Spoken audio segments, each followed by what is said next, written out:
आज की क्लास का टॉपिक है राष्ट्रपति की क्षमादान की शक्ति है। इनके ये जुडिशियल पावर हमारी चल गई है यहाँ पर। इनके ये 6 नंबर की हमारी पावर है, बाकी 5 पावर्स हम पहले पढ़ चुके हैं पिछले लेक्चर्स में। अगर वो लेक्चर आपने नहीं देखे हैं तो आप उन लेक्चरों को देखिए, तो आपको चीज़ें और आसानी से समझ में आएंगी। लेकिन मैं इस वीडियो में भी सारी चीज़ें आपको समझाने की कोशिश करूँगा। देखिए, क्षमादान की शक्ति का मतलब न्यायिक शक्ति से है। बेसिकली न्यायिक का मतलब है, हमारे यहाँ जुडिशरी है अलग, जुडिशरी का मतलब न्यायपालिका।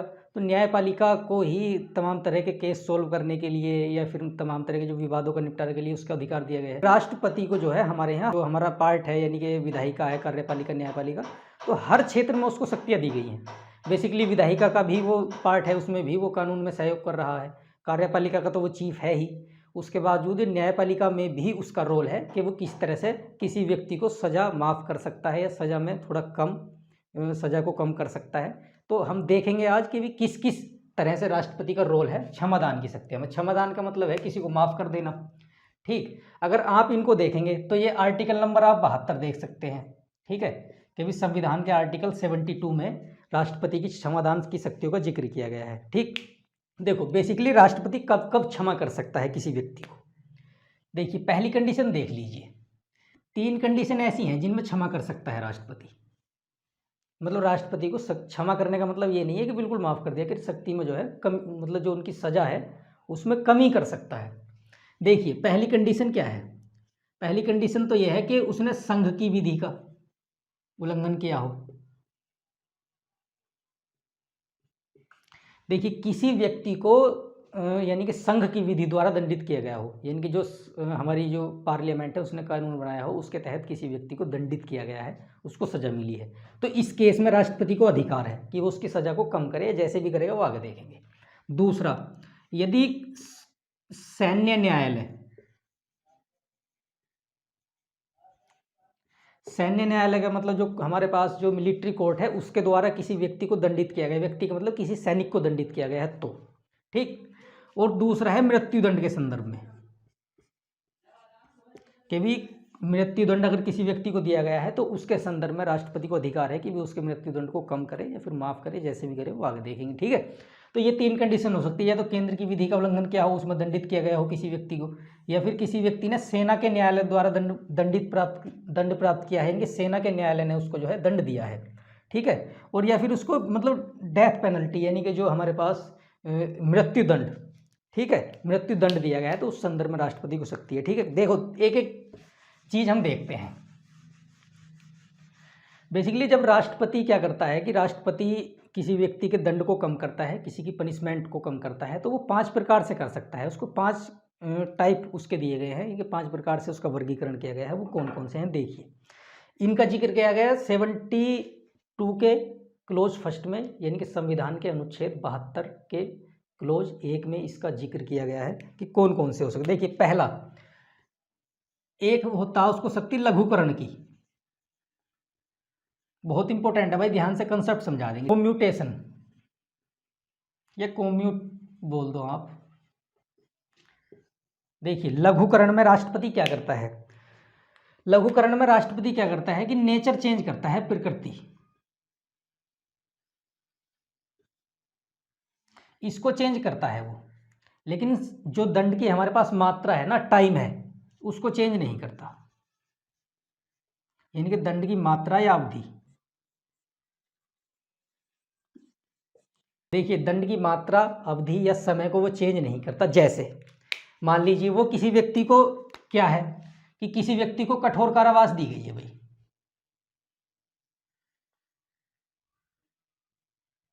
तो वो क्या करेगा कि कठोर कारावास को बदल देगा वो साधारण कारावास में।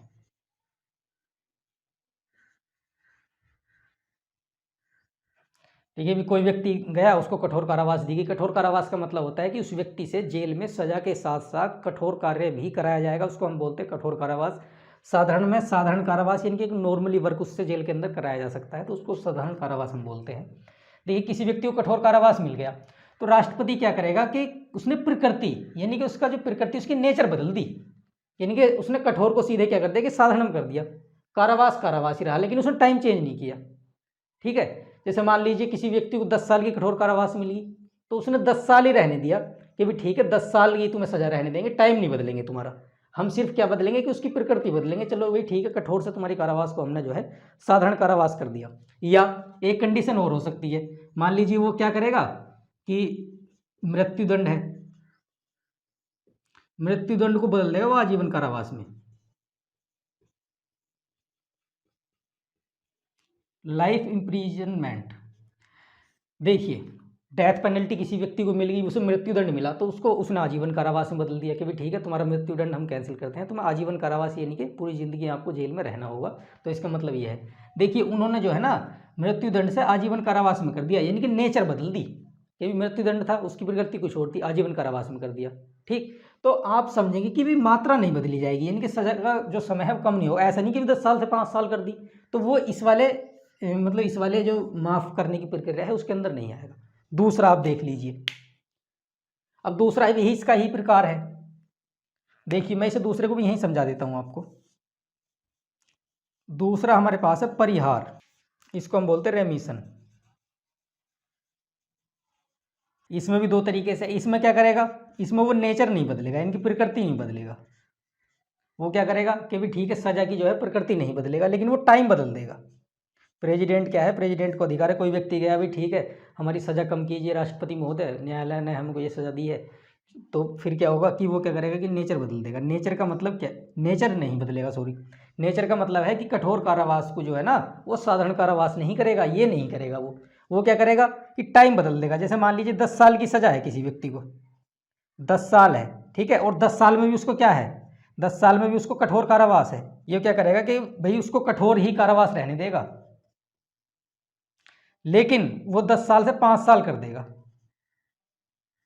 देखो बेसिकली वो करेगा क्या, वो नेचर तो नहीं बदलेगा, वो कहेगा कि भी ठीक है परिहार के अंतर्गत हम ये वाली इस वाले शब्द उसका इस्तेमाल करेंगे, अपनी इस शक्ति का इस्तेमाल करेंगे। 5 शक्तियां हैं हमारे पास, तो हम क्या करेंगे आपका कि भी ठीक है आपने क्राइम कर दिया है, आपकी सज़ा 10 साल थी तो हमने 5 साल कर दी। वो कह रहा था कि भी ठीक है थोड़ी साधारण भी कर दो, लेकिन नहीं भाई तुम्हारी कठोर कारावास थी, आपकी कारावास को हम कठोर कारावास ही रहने देंगे, साधारण नहीं करेंगे। तो आप देखिए कि नेचर नहीं बदली, नेचर वही है ठीक है, लेकिन समय बदल गया, 10 साल से 5 साल कर दिया। तो आप समझिए कम्यूटेशन में क्या होगा कि कठोर कारावास को साधारण में कर सकते हैं, यानी कि नेचर बदल सकते हैं लेकिन टाइम नहीं। इसमें टाइम बदल सकते हैं लेकिन नेचर नहीं बदलेंगे। तो इन दोनों का मतलब है ये इंपॉर्टेंट शक्ति है। आप तीसरी देखते हैं, तीसरी शक्ति का नाम है विराम। ठीक, तीसरी जो हमारी मतलब राष्ट्रपति की जो क्षमादान करने की शक्ति है उसका नाम है विराम। अंग्रेजी में इसको रेस्पाइट बोलते हैं, ये मैंने अंग्रेजी भी लिख दी है इसकी। देखिए इसमें क्या करता है, इसमें जो है मात्रा भी बदली जा सकती है सजा की, और इसमें प्रकृति भी बदली जा सकती है, इनकी नेचर भी बदली जा सकती है। ठीक, मात्रा भी प्रकृति भी, लेकिन इसमें एक विशिष्ट कंडीशन है, कुछ विशिष्ट स्थितियों में ही हो सकता है ये, कुछ विशिष्ट परिस्थितियां ऐसी हों। जैसे विशिष्ट परिस्थिति का मतलब क्या है, मान लीजिए कोई महिला गर्भवती है और उसको सजा मिलेगी, तो उसके संदर्भ में मान लीजिए कोई बुजुर्ग है वृद्ध अवस्था में है उसको, या कोई बीमारी से पीड़ित व्यक्ति है। ठीक है, देखिए गर्भवती महिला है तो उसका भी तो अपना अधिकार है। ठीक है, तो इसीलिए जैसे मान लीजिए इसमें मात्रा भी बदली जा सकती है। मात्रा का मतलब है किसी को 10 साल की सजा है, 10 साल क्या है कठोर कारावास। एक एग्जाम्पल से दोनों को समझा दूंगा मैं आपको। ठीक, 10 साल की कठोर कारावास है तो उन्होंने क्या करा कि 5 साल की साधारण कारावास कर दी भाई।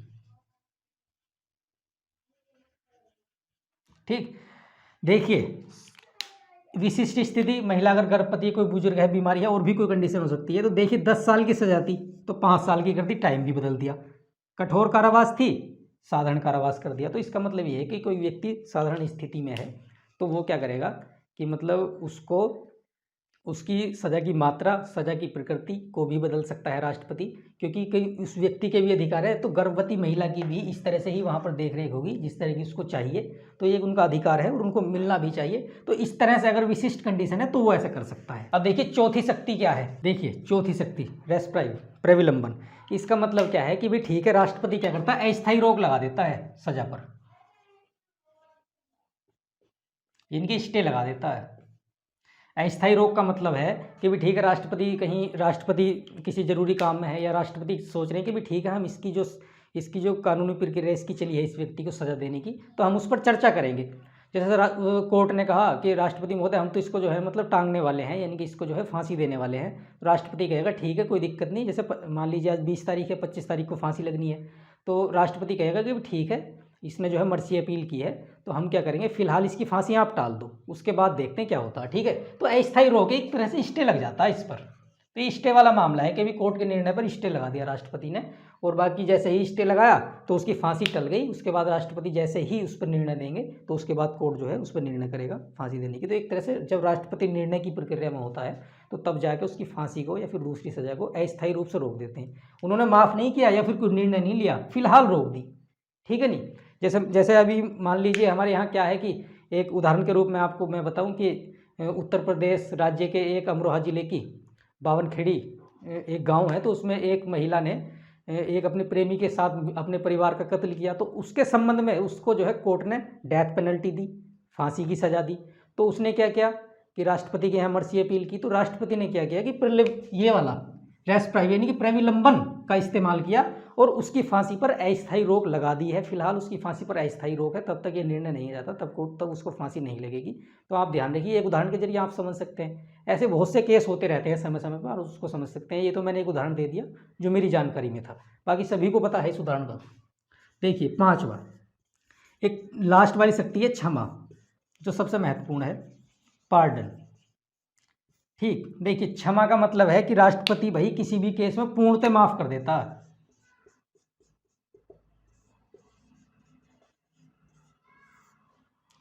राष्ट्रपति पूर्णतः माफ कर देता है कि भी ठीक है तुम्हारा सारा केस खत्म, तुम्हारी फांसी भी माफ, हर चीज़ माफ, जो भी किसी भी केस में आजीवन कारावास है, कठोर कारावास, कोई सी भी कारावास है भाई, टोटली माफ़ कर देगा। ठीक, माफ़ करने का मतलब है कि ऐसा लगेगा कि उस व्यक्ति ने कुछ किया ही नहीं, बिल्कुल क्लीन छूट गया वो। देखिए भैया, आपने राष्ट्रपति की 5 प्रकार की माफ़ करने की शक्ति देख ली है, तो आप समझ गए होंगे। आप धीरे धीरे इनको पढ़िए, आपको अच्छे समझ में आएंगी। ठीक है, मैं आपको एक चीज़ और बता देता हूँ। फिलहाल मैं आपको बताता हूँ कि भी अच्छा, राज्यपाल को भी माफ़ करने की शक्ति है राज्य के स्तर पर। तो एक मैं आइडिया आपको देता हूँ ताकि कोई क्वेश्चन आपका छूटे ना कि राष्ट्रपति और राज्यपाल के संबंध में मतलब क्या अंतर है शक्तियों का। फिलहाल अच्छा, हमने क्या किया कि मतलब राज्यपाल तो मैं आपको अलग से पढ़ाऊंगा ही, तो वहाँ चीज़ें सारी बता दूँगा। फिलहाल एक आइडिया ले लीजिए। देखिए, अगर हम प्रेसिडेंट के बारे में देखें, इनके राष्ट्रपति के बारे में, तो इनके तो 72 में जिक्र किया ही गया है शक्तियों का। और उसके बाद हम देखें कि गवर्नर के बारे में, इनके राज्यपाल के बारे में, तो उनका जिक्र किया गया 161 में। अगर आपको राज्यपाल की शक्तियाँ देखनी है क्षमादान की, तो आप आर्टिकल 161 में चले जाइए। और अगर आपको राष्ट्रपति की देखनी है तो वो हम पढ़ाएंगे 72 में। देखिए क्या अंतर है, बेसिकली सारी शक्तियाँ बराबर ही हैं क्षमादान की, इनकी राज्यपाल की और राष्ट्रपति की, लेकिन जो अंतर है वो मैं आपको बता रहा हूँ। पहला अंतर देखिए, बेसिकली 3 अंतर है। पहला अंतर यह है कि ये संघ के स्तर पर जो विधि बनाई गई है संघीय विधि। देखिए, ये संघीय विधि के तहत जो व्यक्ति दंडित हुआ है उसकी सजा में मतलब निर्णय कर सकते हैं। और अगर कोई व्यक्ति राज्य स्तर की विधि पर, ठीक है, स्टेट लेवल की जो विधि के तहत दंडित किया गया उस पर निर्णय कर सकते हैं। दूसरा क्या है कि मृत्युदंड को ये माफ़ कर सकते हैं प्रेसिडेंट, लेकिन मृत्युदंड में इनको कोई अधिकार नहीं है, मृत्युदंड में ये माफ़ नहीं कर सकते। ठीक, राज्यपाल को मृत्युदंड में माफ़ करने की शक्ति नहीं है। ठीक है, मृत्युदंड का मतलब फांसी। ठीक, तो फांसी की सज़ा को जो है मृत्युदंड या फांसी लिख लीजिए आप, फांसी की सज़ा को ये माफ़ नहीं कर सकते। दूसरा, अब हम जानते हैं कि हमारे जो राष्ट्रपति हैं वो हमारे राष्ट्रपति सुप्रीम कमांडर हैं तीनों सेनाओं के। तो सेना के न्यायालय द्वारा जो दंडित किया गया है व्यक्ति, ठीक, तो उसके बारे में निर्णय लेने की इनको अधिकार है कि सेना के न्यायालय द्वारा किसी व्यक्ति को अगर दंडित है तो उसके बारे में, उसकी सज़ा माफ़ करने के बारे में राष्ट्रपति जी को अधिकार है, लेकिन हमारे यहाँ गवर्नर को कोई अधिकार नहीं है इस बारे में। ठीक है, क्योंकि यहाँ पर सुप्रीम कमांडर जो है हमारे यहाँ सेना के, वो हमारे प्रेसिडेंट ऑफ इंडिया ही हैं। तो ये डिफरेंस है इनमें तीनों, मतलब 3 डिफरेंस आप देख लीजिए आमतौर पर, बाकी सारी शक्तियाँ इनकी भी सेम ही हैं। तो आप शायद इसे समझ पाए होंगे।